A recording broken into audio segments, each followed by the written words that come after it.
నమస్కారం. సంవిత్ సంవాద్ తరపున మీ అందరికీ సుస్వాగతం. భారత స్వాతంత్రోద్యమానికి ఏమాత్రం తక్కువ కాని మరో గొప్ప మహోద్యమం నైజాం సంస్థానంపై జరిగిన హైదరాబాద్ విమోచన పోరాటం. భారత స్వాతంత్ర సంగ్రామంలో భాగంగా జరిగిన అహింసాయుత పోరాటం తరహాలోనే హైదరాబాద్ విమోచనోద్యమంలో భాగంగా నిరాయుధ ప్రతిఘటన కూడా ఎంతో ప్రభావవంతంగా జరిగిందన్న చారిత్రక సత్యం కొద్దిమందికే తెలుసు. సంవిత్ ప్రకాశన్ సంస్థ ప్రచురించిన హైదరాబాద్ నిరాయుధ ప్రతిఘటన పుస్తకం ఈ చారిత్రక సత్యాలను వెలుగులోకి తెచ్చింది. ఈ పోరాటంలో ఎందరో త్యాగమూర్తులు, సంస్థలు భాగస్వాములై హైదరాబాద్ విమోచన కార్యాన్ని సాధించడం జరిగింది.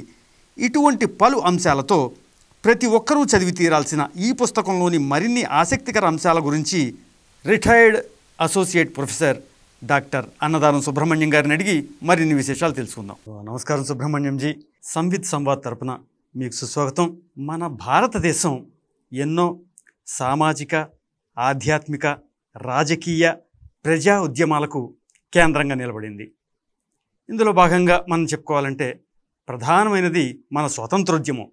ప్రపంచవ్యాప్తంగా ఎంతో గొప్ప ప్రభావాన్ని చూపించింది. అందులో భాగంగా మరీ ముఖ్యంగా చెప్పుకోవాలంటే అహింసా మార్గంలో జరిగినటువంటి పోరాటాన్ని ఇంకా ప్రత్యేకంగా చెప్పుకుంటారు. అదే సమయంలో మన ఈ తెలంగాణ ప్రాంతంలోను, అటు మహారాష్ట్ర, అలాగే ఇటు పక్కన కర్ణాటక, ఈ ప్రాంతాలను కలగలిపి జరిగినటువంటి నిజాం సంస్థానంపై జరిగినటువంటి నిరాయుధ ప్రతిఘటన, హైదరాబాద్ విముక్తి పోరాటంలో భాగంగా జరిగినటువంటి నిరాయుధ ప్రతిఘటన కూడా అంతే స్థాయిలో, ఇది స్వతంత్రోద్యమ స్థాయిలోనే అంతే గొప్ప పోరాట పటిమ కలిగినటువంటి గొప్ప ప్రజా ఉద్యమం. అయితే ఈ నిరాయుధ ప్రతిఘటన గురించి దేశవ్యాప్తంగా చూసుకున్నప్పుడు కొద్దిమందికే తెలిసేమో అనేటువంటి ఒక పరిస్థితి కనిపిస్తుంది. ఇప్పుడు మరి సెప్టెంబర్ 17 నేపథ్యంలో ఈ నిరాయుధ ప్రతిఘటన గురించి, దాని స్వరూప స్వభావాల గురించి కొంచెం తెలియచేయండి. మంచి ప్రశ్న వేశారు శ్రీనివాసరావు గారు. నేటి తరానికి, రాబోయే తరానికి హైదరాబాదు విమోచన దినోత్సవ పోరాటము, అందులో మీరు ప్రత్యేకంగా అడిగినటువంటి నిరాయుధ ప్రతిఘటనకు సంబంధించినటువంటి చరిత్ర తప్పనిసరిగా తెలియవలసినటువంటి అవసరం ఉన్నది. హైదరాబాదు సంస్థానాన్ని విమోచనం చేయటం కోసం, విలీనం కాదు, విమోచనం, హైదరాబాదు సంస్థానాన్ని విమోచనం చేయడం కోసం దశాబ్దాల తరబడి పోరాటం జరిగింది. కొన్ని సంవత్సరాల పాటు హిందూ సమాజం అంతా కూడా పోరాటం చేసి, ప్రాణత్యాగం చేసి, బలిదానాలు చేసి, రక్తతర్పణ చేసి హైదరాబాదు స్టేట్ని భారతదేశంలో కలుపుకోగలిగారు, విమోచనం చేసుకోగలిగారు. ముఖ్యంగా ఇక్కడ విమోచనము అంటే హైదరాబాదు స్టేటు నైజాము పరిపాలన నుంచి విముక్తి పొందటం, హిందువులందరూ కష్టాల నుంచి, అత్యాచారాల నుంచి, హింసల నుంచి విమోచనం పొందటం, అంటే విముక్తిని పొందటం. ఇందులో దశాబ్దాల పాటు ఇంత ఘర్షణ చేసినప్పటికీ కూడా ఈ నిరాయుధ పోరాటము అనేటువంటిది ఒక కలికితురాయిలాగా చరిత్రలో మిగిలిపోతుంది. దీనికి సంబంధించినటువంటి చరిత్ర తెలుసుకోవాలి అంటే డాక్టర్ శ్రీరంగ గోడ్బలే గారు హైదరాబాదు నిరాయుధ ప్రతిఘటన అనేటువంటి ఒక పుస్తకాన్ని రచన చేశారు మరాఠీ భాషలో. దానిని తెలుగు భాషలోకి అనువదించారు. ఈ పుస్తకంలో ఈ నిరాయుధ ప్రతిఘటన ఎలా కొనసాగింది అనేటువంటి విషయం క్షుణ్ణంగా రాయబడినటువంటి చరిత్ర ఇది. ఇది ప్రధానంగా బర్కత్పురాలో ఉన్నటువంటి సాహిత్య నికేతన్లో, సంవిత్ కేంద్రలో, అలాగే హిందూ ఈ షాపులో, అమెజాన్లో ఈ పుస్తకం లభ్యమవుతుంది. కాబట్టి చరిత్రను తెలుసుకోవాలి అనుకునేటువంటి వాళ్ళందరూ తప్పనిసరిగా చదవవలసినటువంటిది, చదివించవలసినటువంటి పుస్తకం కూడా. దాంట్లో మీకు ఇంకా అనేకమైనటువంటి విషయాలు లభ్యమవుతాయి. అయితే ఈ నిరాయుధ ప్రతిఘటన జరిగినటువంటి ఒక ఘట్టం ఉన్నది చరిత్రలో. హైదరాబాదు విమోచన పోరాటంలో ఈ నిరాయుధ ప్రతిఘటన అంటే సత్యాగ్రహము, హింస లేకుండా సత్యాగ్రహాలు చేస్తూ నిరాయుధంగా అహింసా మార్గంలో చేసినటువంటి పోరాటం.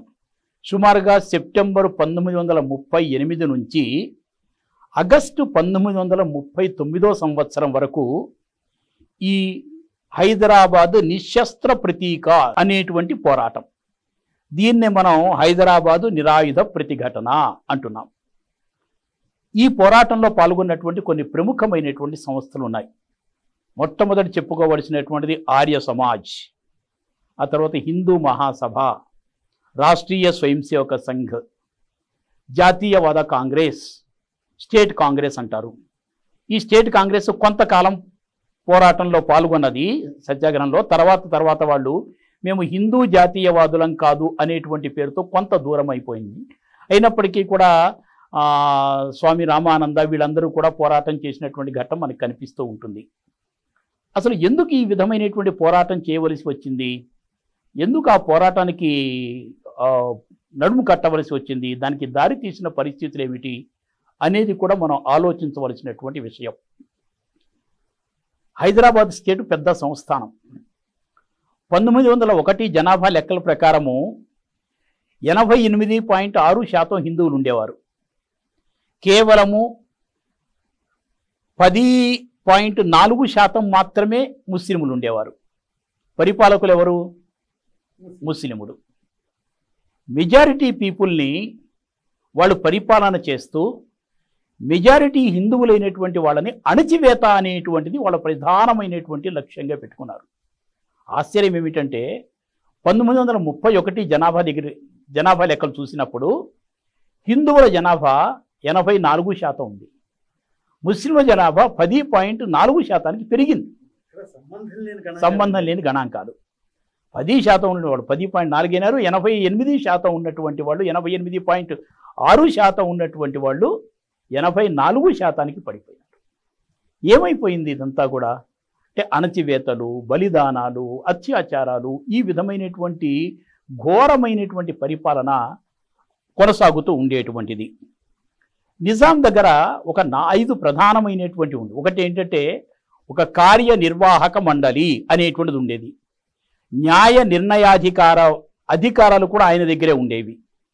చట్టాలను రూపొందించేటువంటి అధికారాలు కూడా ఆయన దగ్గరే ఉండేవి. పురపాలక సంఘాలు, తహసీల్దార్ల యొక్క పరిపాలన కానీ లేకపోతే శాసన మండలి కానీ ఏ విధమైనటువంటి అధికారాలు ఉండేటువంటివి కాదు.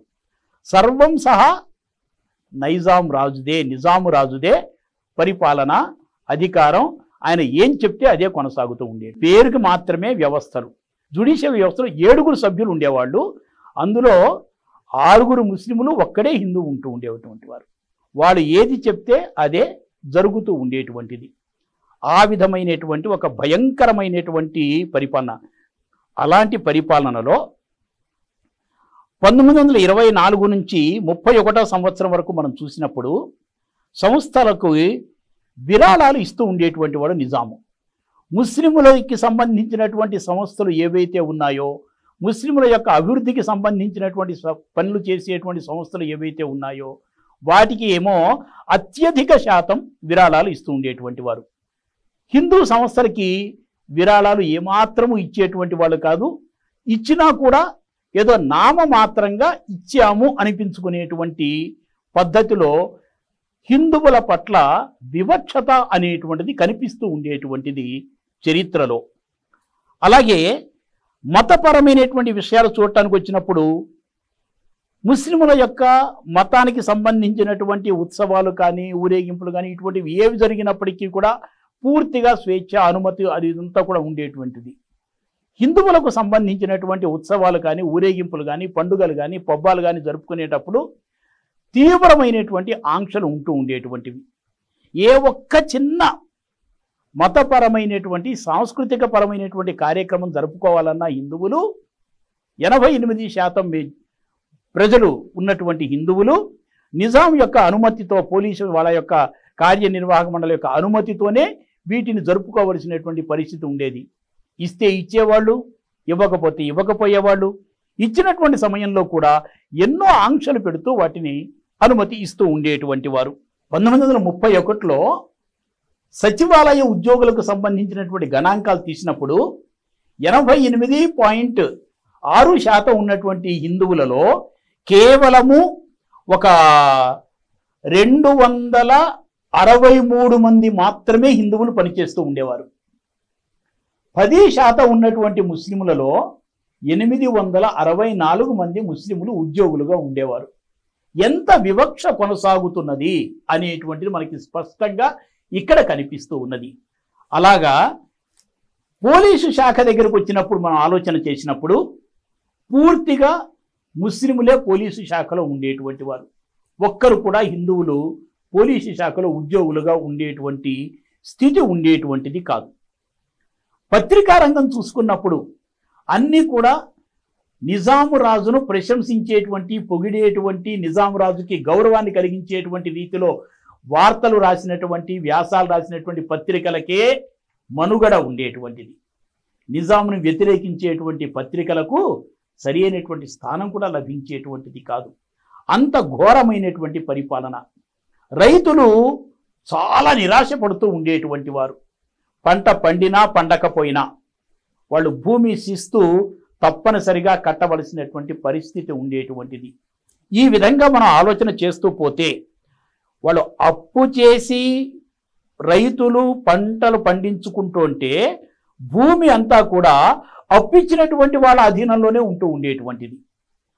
రైతులు కేవలము జీవన భృతి కోసము రెక్కాడితే కానీ డొక్కాడనటువంటి పరిస్థితిలో అంత శ్రమ చేసుకుని జీవించవలసినటువంటి పరిస్థితి ఉండేది. ఈ విధంగా ఏ రంగంలో చూసినప్పటికీ కూడా హిందువుల పట్ల వివక్ష, హిందువులను చిన్నచూపుగా చూడటము, హిందువుల యొక్క సాంస్కృతిక, ఆధ్యాత్మిక, ధార్మిక, మతపరమైనటువంటి కార్యక్రమాలకు ఏమాత్రము కూడా అవకాశం లేనటువంటి పరిస్థితిని కల్పించటం. ఇలాంటి నేపథ్యంలో హిందూ మహాసభ, ఆర్య సమాజ్ వీళ్ళందరూ కూడా ఎలా ఈ సంస్థానం నుంచి మనం రక్షింపబడాలి, హిందూ సమాజాన్ని రక్షించుకోవాలి అనేటువంటిది ఆలోచన చేశారు. ఆయుధాన్ని ధరించి పోరాటం చేసేటువంటి శక్తి మనకి లేదు. కాబట్టి ఏం చేద్దాము, ఒక విధంగా పోరాటం జరుగుతున్నప్పటికీ కూడా, చేసే బలిదానాలు జరుగుతున్నప్పటికీ కూడా ప్రపంచం మొత్తానికి కూడా ఈ విషయం తెలియాలి. సంపూర్ణ భారతదేశానికి ఈ సంస్థానంలో జరుగుతున్నటువంటి అత్యాచారాలు, ఘోరమైనటువంటి పరిపాలన తెలియాలి అనేటువంటి ఉద్దేశంతో ఒక నిరాయుధ ప్రతిఘటన అనేటువంటి కార్యక్రమాన్ని వాళ్ళు యోజన చేయటం జరిగింది. పూనా కేంద్రంగా స్వాతంత్ర్య వీర సావర్కర్తో ఆర్య సమాజ్ నాయకులు యోజన చేసి ఎలా హైదరాబాదు విమోచన చేసుకోవాలి, దానికోసం నిరాయుధ ప్రతిఘటన ఎలా చేయాలి అనే పద్ధతిలో ఆలోచన చేశారు. అనేకమైనటువంటి సంస్థలన్నీ కూడా కొన్ని దాంట్లో భాగస్వామ్యమైనాయి. ఈ నిరాయుధ ప్రతిఘటన విషయానికి వచ్చేసరికి ప్రధానంగా జరిగినటువంటి స్వతంత్రోద్యమంలో చోటు చేసుకున్న ఆ అహింసా పద్ధతులకు ఈ నిరాయుధ ప్రతిఘటనకు వ్యత్యాసాలు, పోలికల గురించి కూడా కొంచెం చెప్పండి. పెద్దగా స్వాతంత్ర్య పోరాటంలో చేసినటువంటి సత్యాగ్రహానికి దీనికి పెద్దగా వ్యత్యాసం అయితే ఏ లేదు. స్వాతంత్ర్య పోరాటంలో సత్యాగ్రహం చేసినటువంటి చోట కొన్ని చోట్ల హింసాత్మకమైనటువంటి కార్యక్రమాలు జరిగాయి.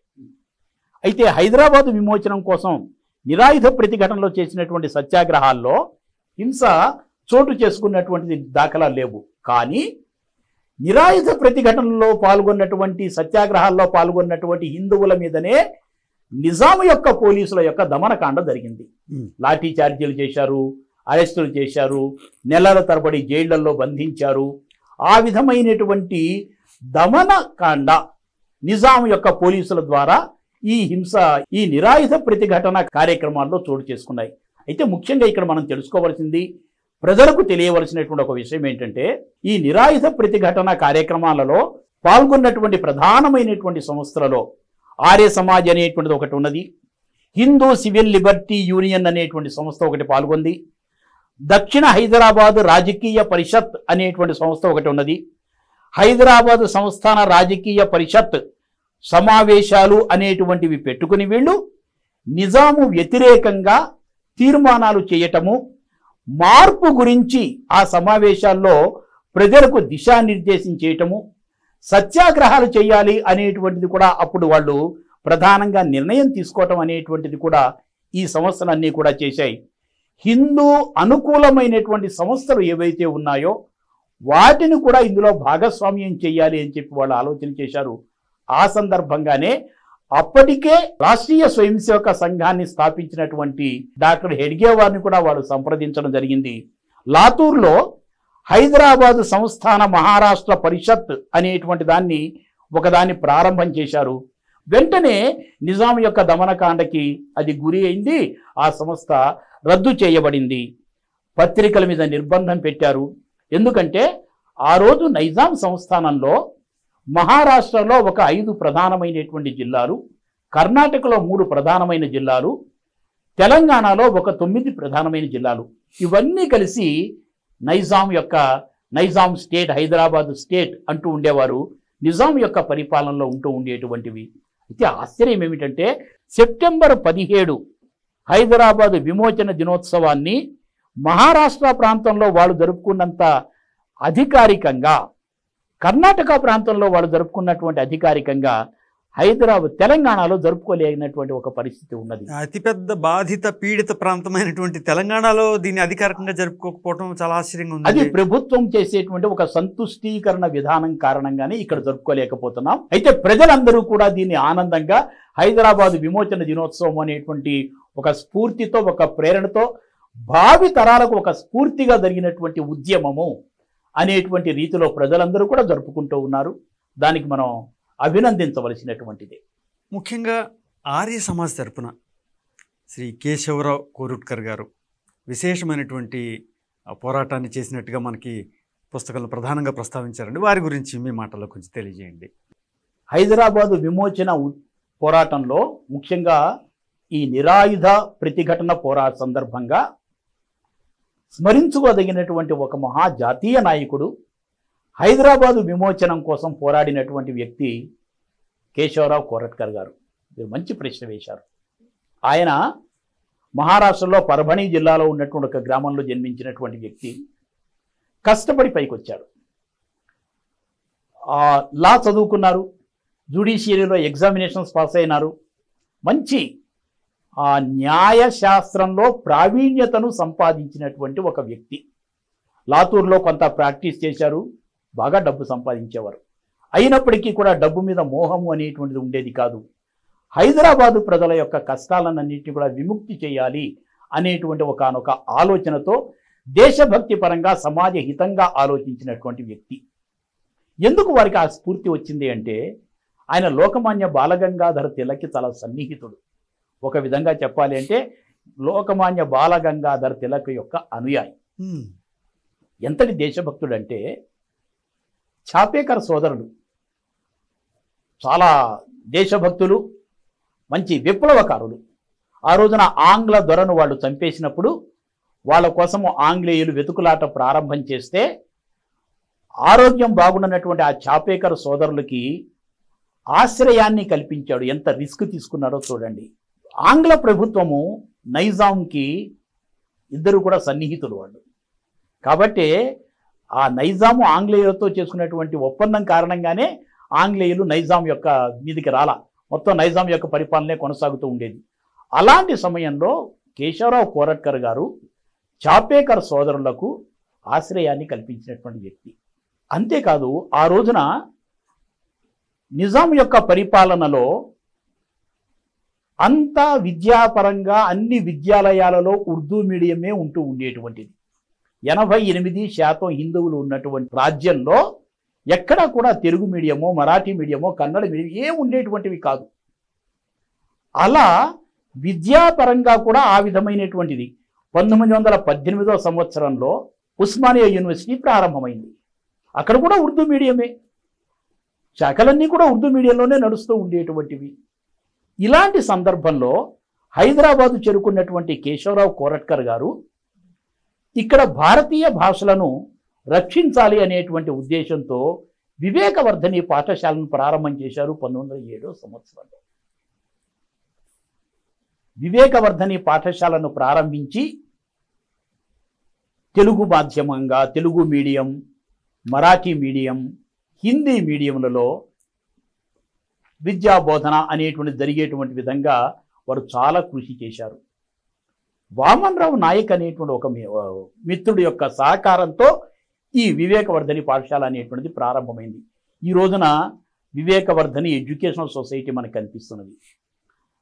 అంతేకాదు గుల్బర్గాలో శ్రీ విఠలరావు దామల్గావ్కర్ అనేటువంటి ఒక మిత్రుని యొక్క సహకారంతో నూతన్ విద్యాలయ అనేటువంటిది ప్రారంభం చేసి భారతీయ భాషలలో హిందువులకు సౌకర్యంగా ఉండేటువంటి విధంగా ఒక విద్యాలయాన్ని ప్రారంభించారు. వాళ్ళకి దేశభక్తి, భారతీయ భాషల యొక్క పరిరక్షణ, ఈ విధమైనటువంటి ఒక స్ఫూర్తిని, ప్రేరణను కొనసాగిస్తూ ఉండేటువంటి ఒక గొప్ప దేశభక్తుడు.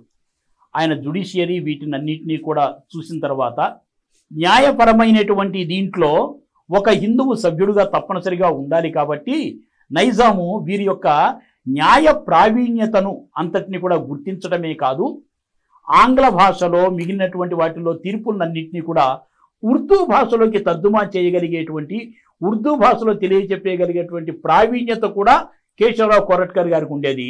అందువలన వీరిని హైదరాబాదు సంస్థానంలో హైకోర్టుకి వారిని జడ్జిగా నియామకం చేశారు. అయితే హైదరాబాదులో ఈ స్టేట్లో ఆర్య సమాజ్ ప్రారంభం కావడానికి ఒక కీలకమైనటువంటి పాత్ర పోషించినటువంటి వ్యక్తి కేశవరావు కోరట్కర్. చాలా సంవత్సరాలు ఆర్య సమాజ్కి ఆయన అధ్యక్షులుగా కూడా ఉన్నారు. 1919వ సంవత్సరంలో ఖిలాఫత్ మూమెంట్ జరిగింది. భారతదేశ చరిత్రలోనే చాలా పెద్దనైనటువంటి ఒక అధ్యాయం, అది చీకటి అధ్యాయమే. ఆ రోజున ఖిలాఫత్ మూమెంట్లో హిందువుల మీద జరిగినటువంటి అత్యాచారాలు లెక్కలేనటువంటివి. దానికి వ్యతిరేకంగా అనేక సంస్థలు భారతదేశంలో పోరాటం చేశాయి. కేశవరావు కోరట్కర్ గారు ఖిలాఫత్ మూమెంట్కి వ్యతిరేకంగా ఉద్యమాన్ని నడిపించినటువంటి వ్యక్తి.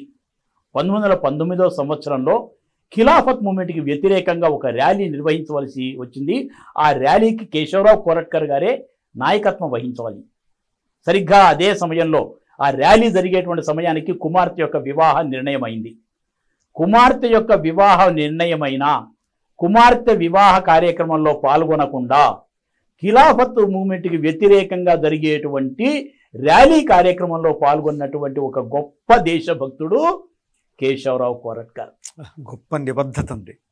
దేశము, దేశభక్తి, స్వాతంత్ర్య పోరాటము, హైదరాబాదు విమోచన ఉద్యమము, వీటికి ఇంత ప్రాధాన్యత ఇచ్చినటువంటి వ్యక్తి. ఔరంగాబాదు మొదలైనటువంటి ప్రదేశాలలో ఎక్కడ మత ఘర్షణలు జరిగినప్పటికీ కూడా న్యాయాన్ని కోసం పోరాడినటువంటి ఒక గొప్పనైనటువంటి దేశభక్తుడు, మంచి విద్యావేత్త. విద్యలకు సంస్కరణలు, సమాజాన్ని సంస్కరణ చేయటంలో ఒక ప్రధానమైనటువంటి కీలకమైనటువంటి పాత్ర పోషించినటువంటి ఒక ఆర్య సమాజ నాయకుడిగా కేశవరావు కోరట్కర్ చరిత్రలో మిగిలిపోయినటువంటి వ్యక్తి. మంచి అభ్యుదయవాది, అలాగే సాత్వికమైనటువంటి స్వభావం కలిగినటువంటి వారు. అలా అని దేశాన్ని రక్షించేటువంటి, సమాజ హితాన్ని సంబంధించినటువంటి కార్యక్రమాలలో రాజీ పడనటువంటి ఒక వ్యక్తి. గ్రంథాలయాలను స్థాపించటంలో, భారతీయ భాషల వైపు ప్రజలందరూ కూడా భాషలను అభిమానించేయటంలో, గ్రంథాలయ స్థాపనలో కీలకమైనటువంటి పాత్ర పోషించినటువంటి వ్యక్తి. అలాగే ఔరంగాబాదులో హిందూ ముస్లిం ఘర్షణలు జరిగినటువంటి సమయంలో హిందువుల పక్షాన, వరంగల్ టౌన్లో మత ఘర్షణ జరిగినప్పుడు హిందువుల పక్షాన నిలబడినటువంటి వ్యక్తి కేశవరావు కోరట్కర్. ఆ సమయంలో 1924వ సంవత్సరంలో గుల్బర్గాలో మత ఘర్షణలు జరిగినప్పుడు అక్కడ ఫ్యాక్ట్ ఫైండింగ్ కమిషన్ వేసినప్పుడు కేశవరావు కోరట్కర్ గారే దానికి కమిషనర్గా వెళ్ళారు. వాస్తవాలు ఏమిటి, సత్యం ఏమిటి అనేటువంటిది నిర్భయంగా వెల్లడి చేసినటువంటి ఒక వ్యక్తి. మంచి విద్యాభిమాని, విద్యావేత్త.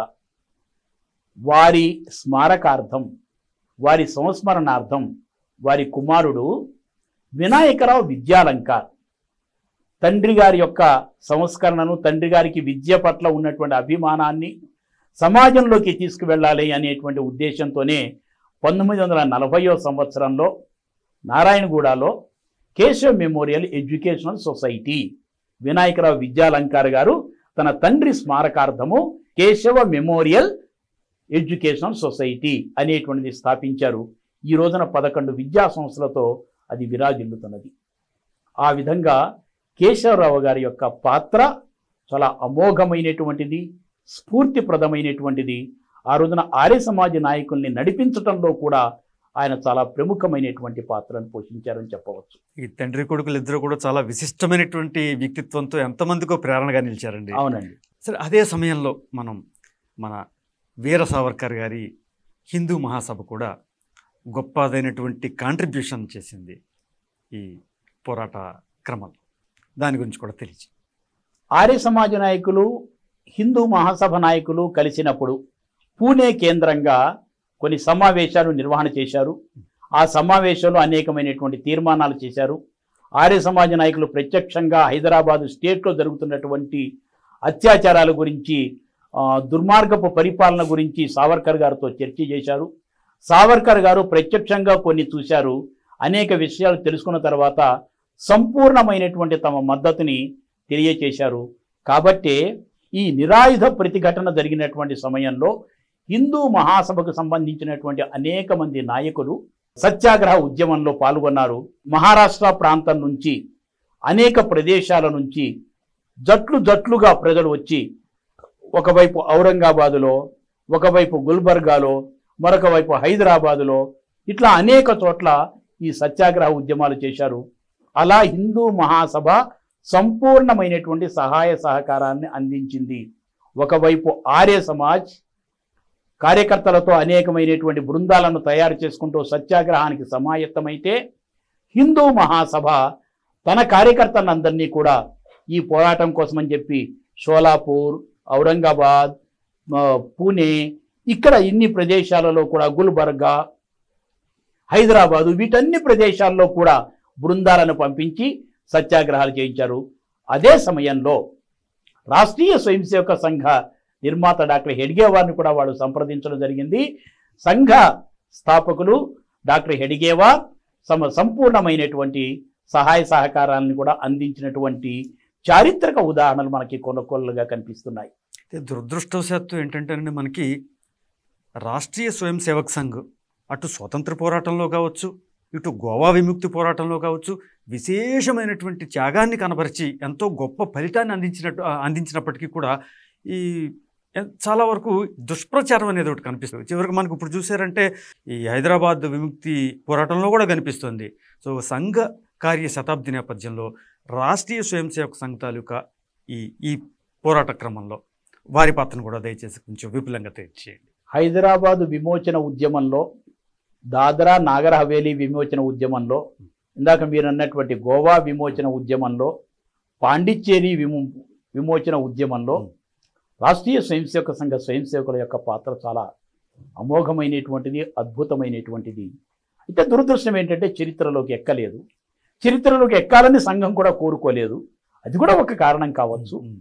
అయితే హైదరాబాదు విమోచన ఉద్యమంలో ముఖ్యంగా ఈ నిరాయుధ ప్రతిఘటన కార్యక్రమంలో సంఘం యొక్క పాత్ర ఎలా ఉన్నది అనేటువంటి విషయాన్ని మీరు అడిగినట్లుగా నేను మీకు తెలియచేస్తాను. రాష్ట్రీయ స్వయం సేవక సంఘ నిర్మాత డాక్టర్ హెడ్గేవార్ సంఘాన్ని స్థాపించిన తర్వాత డాక్టర్జీ సంస్థకి కానీ స్వయం సేవకులకి కానీ స్పష్టమైనటువంటి మార్గదర్శనం చేస్తూ ఉండేటువంటి వారు. ఒకటేమిటంటే, రాష్ట్రీయ స్వయం సేవక సంఘం హిందూ సంఘటన కోసం ప్రారంభమైంది. సంఘము సంస్థాపరంగా ఏ విధమైనటువంటి కార్యక్రమాలలోనూ భాగస్వామ్యం కాదు. కానీ సంస్థలో ఉన్నటువంటి స్వయం సేవకులు మాత్రం హిందూ సమాజంలో వారు ఘటకులు, హిందూ సమాజంలో వాళ్ళు సభ్యులు, వాళ్ళు సంఘంలో ఉన్నారు. సంఘంలో చేరుతున్నారు కదా అని చెప్పి హిందూ సమాజానికిలో ఉన్న సభ్యత్వాన్ని వాళ్ళు రాజీనామా చేసి సంఘంలో చేరారా? చేరలేదు. అలాగే సంఘంలో ఉన్న స్వయం సేవకులందరూ కూడా సమాజంలో భాగస్వామ్యం వాళ్ళు. కాబట్టి దేశహితకరమైనటువంటి, సమాజానికి శ్రేయస్సును కలిగించేటువంటి కార్యక్రమాలన్నిటిలో కూడా స్వయం సేవకులు ఐచ్ఛికంగా పాల్గొనవచ్చు అని రాష్ట్రీయ స్వయం సేవక సంఘ నిర్మాత స్వయం సేవకులకు ఇచ్చినటువంటి ఒకానొక డైరెక్షన్, ఒక మార్గదర్శనం. స్వయం సేవకులు కూడా ఆ విధంగానే మనం హిందూ సమాజంలో ఘటకులం కాబట్టి హిందూ సమాజం యొక్క బాగోగుల గురించి మనం ఆలోచించుకోవాలి. కాబట్టి మనం ఏం చేయగలుగుతామో సమాజ హితం కోసం అది చెయ్యాలి అని ఐచ్ఛికంగా వాళ్ళు పాల్గొంటూ ఉండేవారు. ఇలా నైమిత్తికంగా జరిగేటువంటి ఈ నిరాయుధ ప్రతిఘటన కార్యక్రమాలలో సంఘం నుంచి ఎవరికి కూడా ఏ విధమైనటువంటి ఒక సర్కులరు పంపిణీ కాల. ఎందుకు? నైమిత్తిక కార్యక్రమాలలో స్వయం సేవకులు ఐచ్ఛికంగా పాల్గొంటారు. కొంతమంది పాల్గొనవచ్చు, కొంతమంది ఏవైనా కారణాల వల్ల పాల్గొనలేకపోవచ్చు. రాష్ట్రీయ స్వయం సేవక సంఘ నిర్మాత సరసంఘ చాలక అయిన తర్వాత కూడా ఉప్పు సత్యాగ్రహం, దండి సత్యాగ్రహం జరిగే రోజుల్లో గాంధీజీ పిలుపు మేరకు మహారాష్ట్ర ప్రాంతంలో ఉప్పు సత్యాగ్రహానికి అవకాశం లేదు కాబట్టి అటవీ సత్యాగ్రహంలో పాల్గొంటూ సరసంఘ చాలకు బాధ్యతను వేరే వాళ్ళకి అప్పచెప్పి హిందూ సమాజ ఘటకుడుగా, స్వాతంత్ర్య సమర యోధుడుగా ఆయన అటవీ సత్యాగ్రహంలో పాల్గొన్నారు. అలాగే స్వయం సేవకులు, కార్యకర్తలు వీళ్ళందరూ కూడా సమాజ రక్షణ కోసం, సమాజ హితం కోసం, దేశం యొక్క కళ్యాణం కోసం, లోక కళ్యాణం కోసం, దేశ కళ్యాణం కోసం ఏ ఉద్యమాలలో పాల్గొవాలో ఐచ్ఛికంగా వాళ్ళు పాల్గొనేటువంటి అవకాశం ఉంటుంది. ఇదే స్ఫూర్తితో, ఇదే ప్రేరణతో అనేక మంది సంఘ కార్యకర్తలు, స్వయం సేవకులు బృందాలుగా, జట్లుగా వాళ్ళు నిరాయుధ ప్రతిఘటన కార్యక్రమాలలో, సత్యాగ్రహాల్లో పాల్గొన్నారు. మీకు ఎక్కడెక్కడ సత్యాగ్రహాలు జరిగాయి, ఏ సంవత్సరంలో జరిగాయి, ఏ కార్యకర్తలు దానికి నేతృత్వం వహించారు అనేటువంటిది కూడా మీకు తెలియజెప్తాను. ఔరంగాబాదులో దత్తాత్రేయ దేశపాండే అనేటువంటి ఒక ప్రముఖమైనటువంటి న్యాయవాది, సంఘ స్వయం సేవకు హైదరాబాద్కి వందలాది మందిని తీసుకువెళ్ళి హైదరాబాద్లో సత్యాగ్రహాన్ని చేశారు. అందులో చాలామంది, ఆ సత్యాగ్రహానికి నేతృత్వం వహించినటువంటి వ్యక్తి దత్తాత్రేయ దేశపాండే గారు. 17 నవంబర్ 1938 సంవత్సరంలో నాగపూర్ నుండి మొట్టమొదటి జట్టు బయలుదేరింది. అది ఔరంగాబాదులో వాళ్ళు సత్యాగ్రహాన్ని చేశారు. అందులో స్వయం సేవకులు పాల్గొన్నారు. 27 నవంబర్ 1939 సంవత్సరంలో అకోలా, వరహాడ్ నుంచి హైదరాబాదుకి సత్యాగ్రహం కోసం వెళ్ళారు. అక్కడ సత్యాగ్రహంలో పాల్గొంటే నిజాం యొక్క పోలీసులు చావచితం కొట్టి వాళ్ళని పంపించారు. అందులో స్వయం సేవకులు ఉన్నారు. 5వ తారీఖు డిసెంబర్ రోజున డాక్టర్ పరాంజపే నాగపూర్ నుండి ఒక బృందాన్ని తీసుకొచ్చారు. అందులో 22 మంది సత్యాగ్రహులు ఉంటే ఆ 22 మందిలో 12 మంది స్వయం సేవకులు, 18 నెలల పాటు జైలు శిక్షను అనుభవించినటువంటి వారు. అలాగే 13వ తారీఖు ఫిబ్రవరి 1939 సంవత్సరంలో మధుకర్ గుయి అనేటువంటి ఒక కార్యకర్త, అంటే ఈ నిరాయుధ ప్రతిఘటన కార్యక్రమానికి నేతృత్వం వహించినటువంటి వ్యక్తి 20 మందితో ఆయన ఒక జట్టు తీసుకువెళ్ళి సత్యాగ్రహం చేస్తే అందులో 10 మంది స్వయం సేవకులు ఉన్నారు. ఫిబ్రవరి 20వ తారీఖు 1939 సంవత్సరంలో డాక్టర్ పవనీకర్ అనేటువంటి ఒక వ్యక్తి యొక్క నేతృత్వంలో 20 మంది వ్యక్తులతో సత్యాగ్రహం చేస్తే అందులో 13 మంది స్వయం సేవకులు ఉన్నారు. 1939 మార్చి 30వ తారీఖున భయ్యాజీ దాణి, ఈయన తర్వాత రాష్ట్రీయ స్వయం సేవక సంఘానికి సర్కార్యవాహ బాధ్యతను వహించినటువంటి వ్యక్తి. అటువంటి ఆయన 19 మందిని తీసుకువెళ్ళి సత్యాగ్రహం చేస్తే 19 మంది స్వయం సేవకులే. అందులో వాళ్ళని ఆసిఫాబాదు జైలులో వాళ్ళని బంధించారు. ఏప్రిల్ 5న హరదాస్ అనేటువంటి వ్యక్తి యొక్క నాయకత్వంలో ఔరంగాబాద్లో సత్యాగ్రహం జరిగింది. అందులో అరెస్ట్ అయినటువంటి 8 మంది స్వయం సేవకులు సంవత్సరం పాటు జైలు శిక్షణ అనుభవించారు. అందులో వామనరావు హెడ్గేవార్ అనేటువంటి ఆయన కూడా ఉన్నారు. ఈ విధంగా ఎక్కడ సత్యాగ్రహాలు జరిగాయో రాష్ట్రీయ స్వయం సేవక సంఘ సంస్థాపకులు దేశహితం ముఖ్యం, స్వాతంత్ర్య పోరాటం ఎంత ప్రధానమైనటువంటిదో హైదరాబాదు విమోచన ఉద్యమం కూడా అంత ప్రధానమైనటువంటిది అనేటువంటి ఒక భావనను స్వయం సేవకులకి కల్పించారు. స్వయం సేవకులు దేశహితమే తమ హితంగా భావించినటువంటి వాళ్ళు స్వచ్ఛందంగా పాల్గొన్నారు. దేశమాత సంఖ్యలను తొలగించటంలో ఒక కీలకమైనటువంటి పాత్రను పోషించారు. అలాగే 18 మంది ఈ నిరాయుధ ప్రతిఘటన కార్యక్రమాల్లో ప్రాణాలు కోల్పోతే అందులో స్వయం సేవకుడు కూడా ఉన్నాడు. పురుషోత్తం ప్రభాకర్ దారవేకర్ అనేటువంటి వ్యక్తి ప్రాణాలు కోల్పోయినటువంటి వ్యక్తి. ఈ విధంగా ఒక జట్టుని, అంటే తర్వాత బాబురావు మోరే, లక్ష్మణరావు ఈనాందార్, ప్రహ్లాద్జీ అభ్యంకర్ వీళ్ళందరూ కూడా 1 సంవత్సరం పాటు జైలు శిక్షణ అనుభవించి సత్యాగ్రహంలో పాల్గొని జైలు శిక్షణ అనుభవించినటువంటి స్వయం సేవకులు హిందూ సమాజంలో భాగస్వామ్యమైనటువంటి వాళ్ళు. ఈ నిరాయుధ ప్రతిఘటన కార్యక్రమంలో రాష్ట్రీయ స్వయం సేవక సంఘ స్వయం సేవకులు ఒక కీలకమైనటువంటి పాత్ర పోషించారు. సంఘానికి ఉన్న నియమం ఏంటంటే రాష్ట్రీయ స్వయం సేవక సంఘ పరంగా సంస్థ ఏ ఉద్యమాలలోనూ పాల్గొనదు. దాని ప్రధానమైనటువంటి లక్ష్యము లక్షణము కూడా హిందూ సంఘటన చేసుకుంటూ ముందుకు వెళుతుంది. అందులో ఉన్నటువంటి వ్యక్తులు హిందూ సమాజంలో భారతీయ సమాజంలో భాగస్వామ్యం కాబట్టి భారతీయ సమాజ హితం కోసం వాళ్ళు చేసేటువంటి కార్యక్రమాలు ఐచ్ఛికంగా సమాజ ఘటకులుగా సమాజంలో ఉన్న ఒక వ్యక్తులుగా as a citizen of Bharat, as a citizen of Hindu society వాళ్ళ బాధ్యతని వాళ్ళు నిర్వర్తిస్తుంటారు. ఈ శ్రీనివాసరావు గారు, ఇప్పుడు మీరు అడిగినటువంటి విషయాలన్నీ కూడా ప్రస్తుత సమాజానికి తెలియవలసింది. ఇక్కడే మనం చరిత్రకి పులి స్టాప్ పెట్టకూడదు. భావి తరాలకు కూడా ఈ చారిత్రకమైనటువంటి ఘట్టాలు, బలిదానాలు, పోరాటాలు, సాయుధ పోరాటాలు, నిరాయుధ పోరాటాలు రాబోయేటువంటి తరాలకు కూడా తప్పనిసరిగా తెలియవలసినటువంటివి. ఇంకా ఈ విషయాలు మీరు క్షుణ్ణంగా తెలుసుకోవాలి, ఇంకా వివరంగా తెలుసుకోవాలి అంటే హైదరాబాద్ నిరాయుధ ప్రతిఘటన అనే ఈ పుస్తకంలో మీకు ఇంకా వివరంగా లభ్యమవుతుంది. డాక్టర్ శ్రీరంగ గోడ్బాలే అనేటువంటి ఒక ప్రముఖమైనటువంటి చరిత్రకారుడు ఎంతో అధ్యయనం చేసి రాసినటువంటి పుస్తకం ఇది. తప్పనిసరిగా ఈ పుస్తకము అమెజాన్లో, సంవిత్ కేంద్రాలో, హిందూ ఈ షాపులో, సాహిత్య నికేతన్ బర్కత్పురాలో ఉన్నటువంటి సాహిత్య నికేతన్లో మీకు లభ్యమవుతుంది.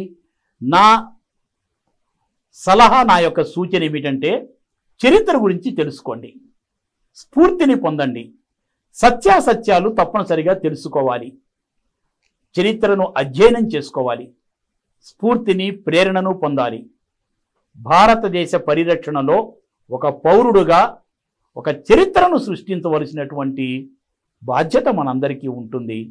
అలా ఈ హైదరాబాదు విమోచన ఉద్యమంలో నిరాయుధ ప్రతిఘటన అనేటువంటి ఈ ఘట్టము ఒక స్ఫూర్తిప్రదమైనటువంటిదిగా మనం భావించవచ్చు. సో ధన్యవాదాలు సుబ్రహ్మణ్యం జీ. నమస్కారం, ధన్యవాదాలు. హైదరాబాద్ నిరాయుధ ప్రతిఘటన, దాని నుంచి మనం అందిపుచ్చుకోవాల్సినటువంటి స్ఫూర్తి, మనకి తెలియని ఎంతోమంది పెద్దల గురించి, ముఖ్యంగా హిందూ మహాసభ, ఆర్య సమాజ్, అలాగే రాష్ట్రీయ స్వయం సేవక్ సంఘ్ కార్యకర్తలు, వీరందరి పాత్ర, వారి త్యాగశీలత గురించి వివరంగా తెలియజేశారు.